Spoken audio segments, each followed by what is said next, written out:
berry delicious day. Life's an everyday adventure. That's my philosophy. For weeks, I was looking forward to playing with my friend Sunny Sato. She is very good at all sports, so she's always busy playing one of them. Not today. Today we're going to hang out at her house. My toes were tingling in my moccasins all morning as I waited until it was time to go. Finally, it was time.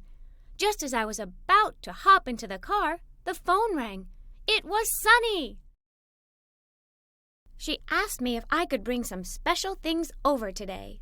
She had some surprises in store for us. Absolutely, I replied. I love surprises. My mother helped me find the things Sunny asked me to bring. First, a jar with a top. We found one of those rather easily. Next, a baking tin. My mother was baking bread with hers, so we grabbed the next best thing, a cupcake tin.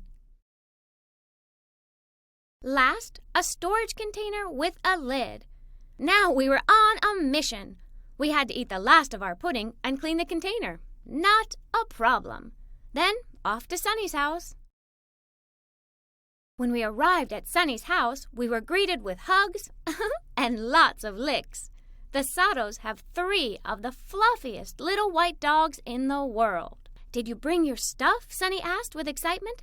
Sure did, I said as I gave her mother the bag. We said goodbye to my mother, then Sunny took my hand and rushed us to the back door. The surprise begins out here, she said as she handed me a basket.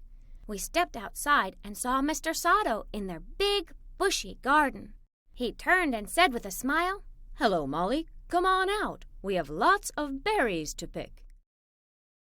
The first berries Mr. Sato showed us were raspberries.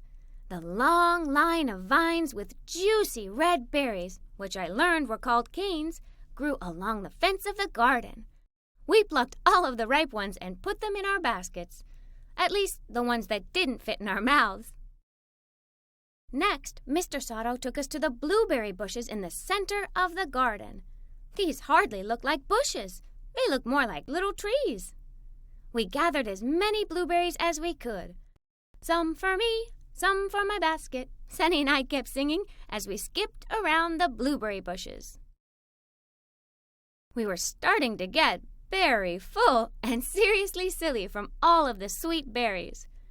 "Hang in there, you two. We still have strawberries to pick," Mr. Sato said as he showed us the beautiful little plants close to the ground.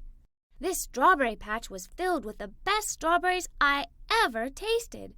I could barely eat anything more, so most of them actually made it into the basket.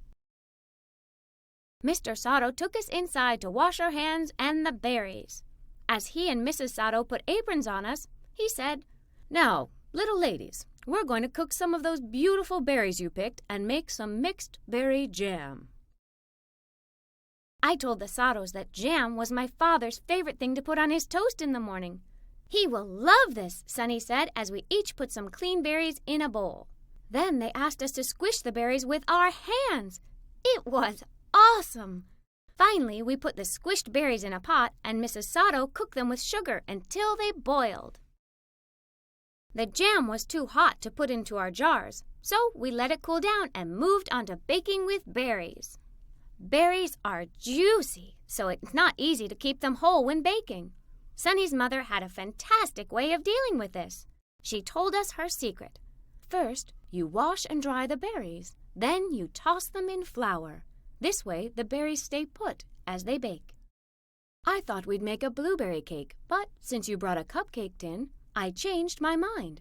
I found a wonderful recipe for blueberry coconut cupcakes, Mrs. Sato said as she gathered all of the necessary ingredients.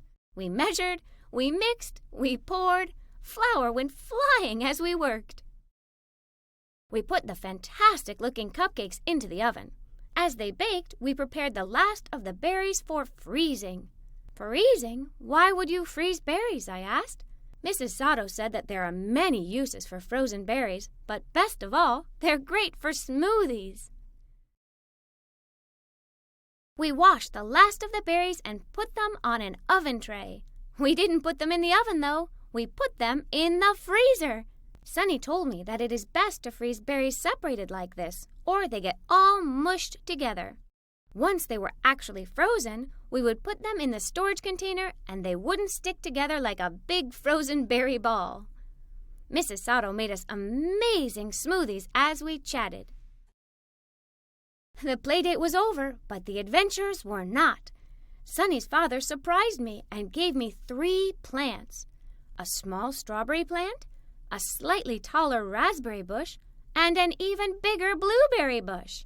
"These are for you, Molly, so you can grow berries too," Mr. Sato said. I gave all the Satos a hug to thank them for the wonderful and delicious day. When I got home, we found the sunniest spot in the yard and planted our new berries. I explained all I learned about berries as we worked. The most interesting thing to me was that the strawberry plant would have berries the first year. The raspberry cane would produce berries the second year, and the blueberries would not grow berries until the 3rd year. As we headed in for dinner, my mother said wisely, "I guess that's what makes them all so good. Time and care." Berries are delicious. Now I know how to grow them, pick them, cook them, bake them, and even freeze them. Molly Moccasins, everyday adventurer.